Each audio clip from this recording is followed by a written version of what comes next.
Hey everybody, Mike B here, and today I'm going to be doing a redo of a video I made almost a decade ago now, maybe around a decade, about my World War II Romanian infantry impression. Now, I made a short, and I'll be making more shorts on this topic of World War II, which is actually a pretty under-talked about and very important topic, and I'd like to bring some attention to it. So what I've done is over the past few years, decade, or whatever, I pieced together a very, very basic but trying to be authentic as possible Romanian infantry impression for about late 1941, could be late 1942 as well. Now, brief synopsis of what went down. The Romanians entered the war in 1939 as a neutral country. They weren't taking sides, and then in 1940 they decided to take the side of the Axis powers and helped invade the Soviet Union in 1941. They were the second largest contingency of the Axis powers on the Eastern Front, and they lost most of their military force around Stalingrad, and then there was a bunch more stuff that happened before and after that, but that's kind of the main gist of it. So they were very present on the Eastern Front and had a lot of involvement in the Second World War. It just seems like nobody understands that or can point Romania out on a map, for that matter. So I'll be talking about the gear. Some of this is original equipment. Some of this is reproduction. Some of this is post-war stuff that's the same design, but technically not World War II, because original World War II Romanian stuff is almost impossible to find because they used it through the 1990s. So all this gear was used until it was worthless. So what we're gonna do is, this is what it looks like. Just basic stuff, a rifleman. If you were going to be marching to and from a location, you'd probably have a rucksack on, or they had a couple different variations, but you'd have a big rucksack on.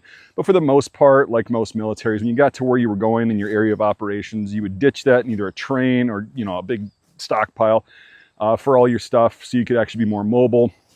So this is going to be like a lightweight kind of patrol loadout, fighting loadout for the Romanians, and it's very basic. So if you want to step forward, we can go over some of the cool gear.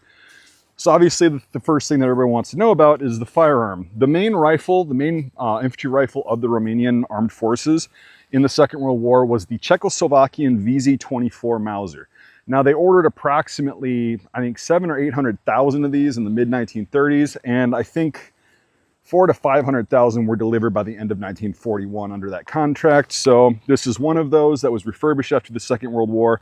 But if you see here a little kind of detail, if you've got a VZ-24, the serial number starts with a Y in this case, R. R is for Romanian contract. So if yours just has one letter, it was not a Romanian contract. This one was. It's also got it on the stock from when it was refurbished. This is my first Mauser rifle, and I'm very glad I got it. Not just for this impression, but because it's a fantastic rifle and it suited the Romanians quite well in combat. You could use the same ammunition, the same clips as the K98. A lot of interchangeable parts. The bolts were interchangeable, etc., etc. So as far as being an Axis power, this was a very wise choice to go with. And then a lot of you have commented on this, the writing on the sling. And I know Romanians are like, it's really bad. I know. I was, you know, about 10 years ago, I was just using Google Translate to try and write something on the sling that my character would have probably written. And they say it seems like, you know, a very uneducated, poor person wrote it. That's kind of what I want to go for. And it basically, what I was going for was, who are worse, the fascists or the communists? Because it seems that from what I have been able to research, that a lot of Romanian soldiers in World War II did not have a dog in the fight.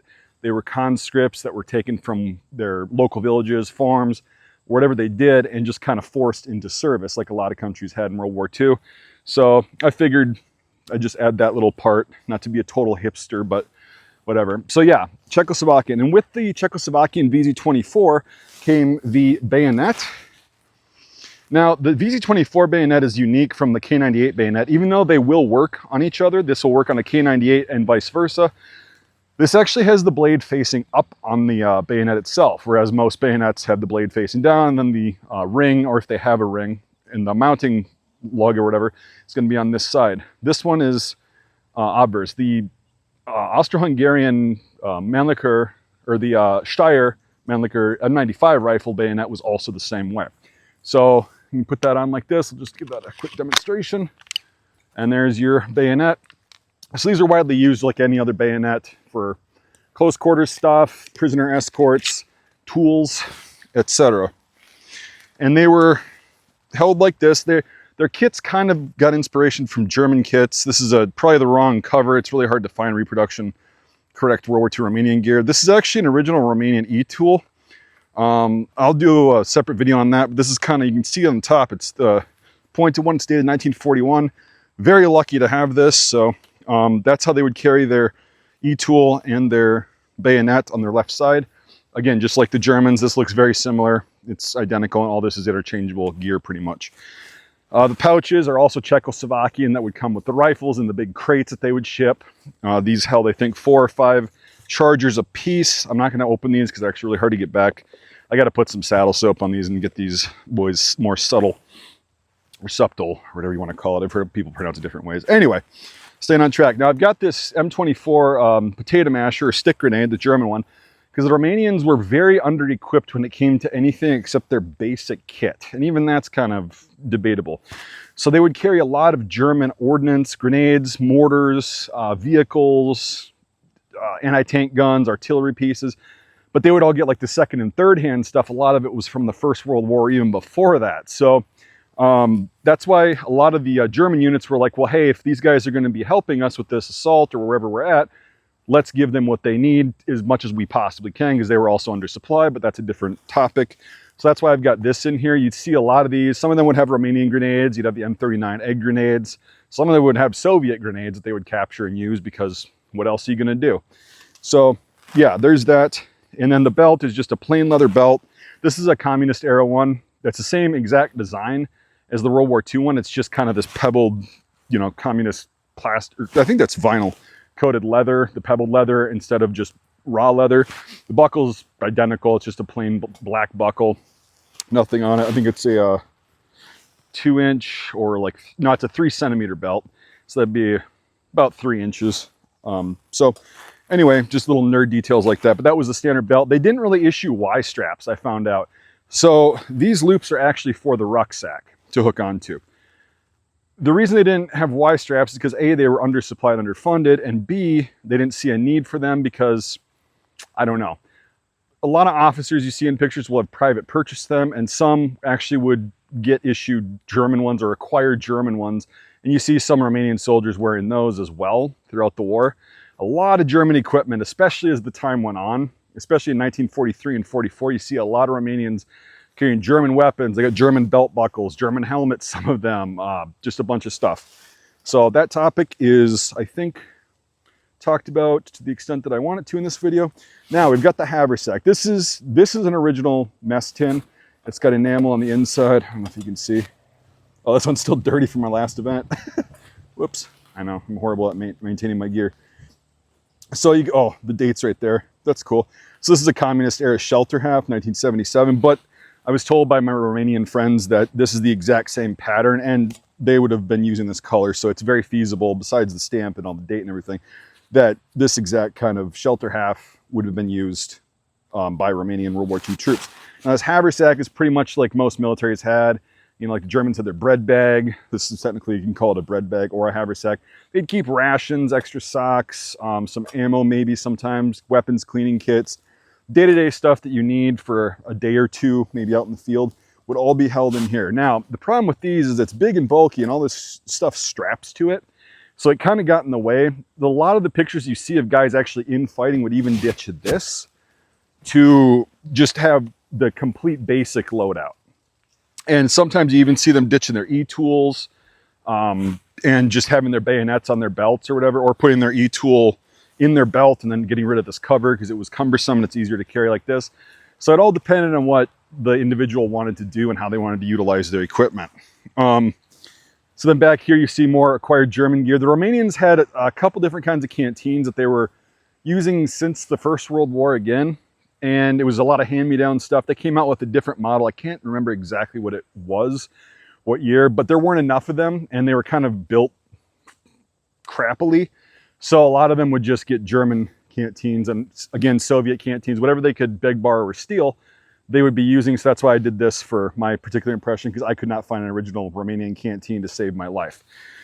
So I like this impression because the more you research, the more you realize you can get away with a lot of stuff that a lot of impressions you have to go pretty much, and this is what they had at this time. The Romanians were kind of getting desperate after the first few months that they were in combat with the Germans. And so they started getting more creative with their equipment.